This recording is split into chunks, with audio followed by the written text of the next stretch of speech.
میں آپ کو بتانا چاہتا ہوں، دیکھیں یہ آج تو قومی اسمبلی کے اجلاس میں جو وزیر انسانی حقوق ہے ریاض پیرزادہ صاحب، وہ تو کچھ اور ہی کہہ رہے ہیں، ذرا سنیں انہوں نے کیا کہا ہے۔ نہ عدلیہ اب ہمارا تحفظ کر سکی ہے، نہ ہماری افواج تحفظ کر سکی ہے، اور یہ جو بلیڈنگ ہو رہی ہے یہ صرف بلوچستان کے لیے تو ہمارا دل ہمیشہ روتا ہے، اور جو فاٹا میں ہوا، جو غیر ملکی مداخلت کے لیے ہم استعمال ہوئے، جو ہمارے ادارے استعمال ہوئے، اور جس طرح پارلیمنٹ میں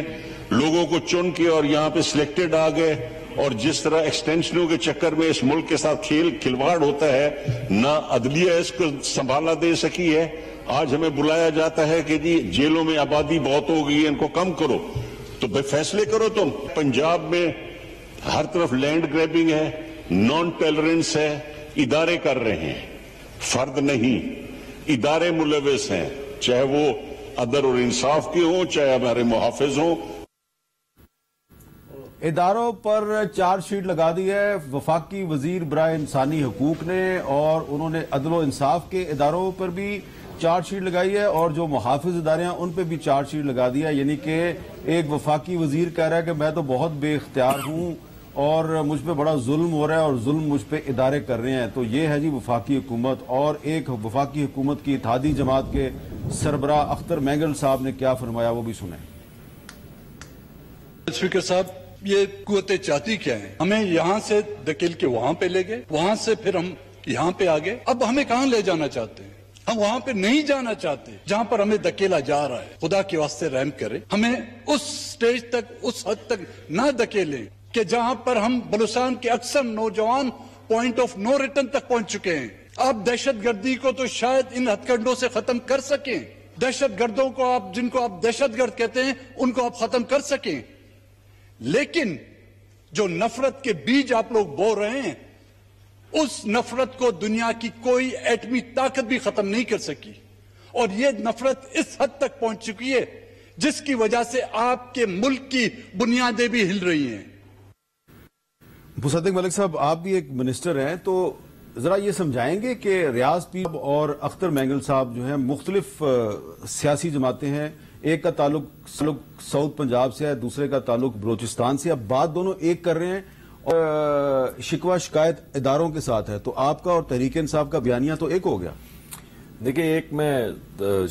شعیب صاحب نے کچھ چیزیں فرمائی، میں چاہتا ہوں ایک میں ان کو جواب دے دوں۔ اگر یہ محلاتی سازش کا حصہ جیسے کہ وہ کہہ رہے تھے نہیں بنے، تو یہ شیخ رشید صاحب کا بیان کیا ہے؟ یہ کس کے ساتھ کیا کر رہے ہیں؟ لیکن میں نے تو شیخ رشید صاحب کے بیان کو اپنی انفارمیشن کے ذریعے میں نے کہہ دیا یہ غلط بیان۔ جی، لیکن میں آپ کو یہ کہہ رہا ہوں کہ یہ جو بار بار خان صاحب خود بھی کہتے ہیں کہ ہاں کچھ ابھی انہوں نے جلسے میں کہا ہے کہ کوئی بات ہو رہی ہے مگر نہیں بھی ہو رہی، مگر ہو بھی رہی ہے، تو محلاتی سازش تو یہی ہوتی ہے۔ دوسرا انہوں نے نقطہ اٹھایا امپورٹڈ حکومت کے حوالے سے اور امریکہ کی انٹرفیرنس کے حوالے سے، تو وہ ڈیوڈ فینٹن جو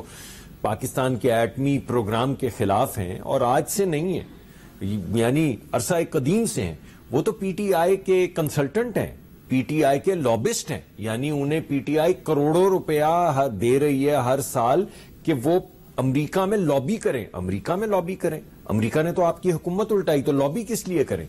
اور میں نے کل بھی یہ کہا تھا کہ دیکھیں ڈیوڈ فینٹن کو، ایک ایسے شخص کو جو پاکستان کے ایٹمی پروگرام کے خلاف ہے اور آج سے نہیں ہمیشہ سے کیمپین کر رہا ہے، اس کو پی ٹی آئی اپنا لابسٹ مقرر کرے امریکہ میں، اس کا کیا مطلب ہے؟ اور ہو سکتا ہے اتفاق ہو، کیا یہ صرف اتفاق ہے کہ امریکی صدر نے بھی ابھی جو بیان دیا پاکستان کی ایٹمی قوت ہونے کے حوالے سے، کہیں اس کا کوئی تعلق تو نہیں ہے اس بات سے؟ آپ وہاں پہ کیمپین کر رہے ہیں ایک ایسے شخص کے ذریعے۔ لیکن چلیے ان باتوں کو چھوڑتے ہیں، اور انہوں نے نان فریولس کیسز کا کہا، میں نے کہا اصل میں تو بہتر کیسز تو یہ ہیں کہ گاڑی میں 22 کلو ہیروئن رکھو تاکہ نان فریولس نہ ہو کیس، اور صحیح کیس بناؤ جس میں باندھو کسی کو۔ میرے سوال کا جواب دیں، آپ کے سوال پہ آ جائیں۔ دیکھیں، میں یہ سمجھتا ہوں کہ سب سے بڑی طاقت جو ہے وہ عوام کی ہوتی ہے۔ یہ بات ٹھیک ہے کہ ہمارے اداروں کے عدلیہ کے فیصلے جو ہیں ان کو پر وقتاً فوقتاً لے دے ہوتی رہتی ہے، تنقید ہوتی رہتی ہے، اور اس کی بڑی پرانی ایک تاریخ ہے، لیکن میں آج بھی سمجھتا ہوں جمہوری نظام میں اصل طاقت جس کی وجہ سے ہم بیٹھے ہیں جہاں ہم بیٹھے ہیں وہ عوام کی طاقت ہے، تو ہمیں زیادہ بینک عوامی طاقت پہ کرنا چاہیے۔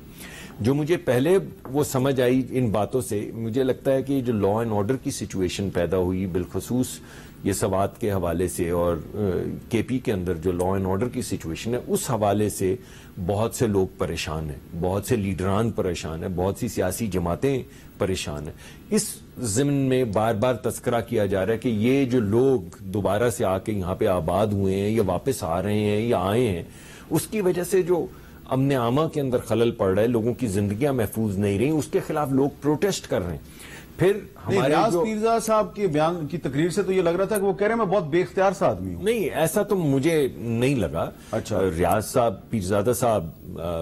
بڑے دبنگ قسم کے لیڈر ہیں، مجھے نہیں لگا بے بسی کا اظہار کر رہے تھے، مگر فرسٹریشن تو آپ کو بھی ہے نا، یہ جو لا اینڈ آرڈر کی سچویشن اگر دوبارہ سے پاکستان میں دہشت گردی اگر شروع ہو یا لوگ ایسے آنے شروع ہو جائیں جن کی وجہ سے نہیں، جو لوگ پہلے سے کسٹڈی میں اگر ان کو مار مار کے پھینکنا شروع کر دیا جائے نہیں تو مناسب نہیں ہے۔ اختر مینگل صاحب کا مسئلہ تو جی، اصل اختر مینگل صاحب کا مسئلہ جو ہے وہ یہی ہے کہ جب اس طرح کا اضطراب پھیلا ہوا ہو اور آپ لوگوں کی پروٹیکشن کے لیے اپنی فورسز کو لے کر جائیں تو کئی کئی جگہ پہ ہائی ہینڈڈنس ہو جاتی ہے، اس ہائی ہینڈڈنس کے خلاف وہ پروٹیسٹ کر رہے ہیں۔ تو یہ ہماری جو اوور آل ایک سچویشن ہے، ہمارے جو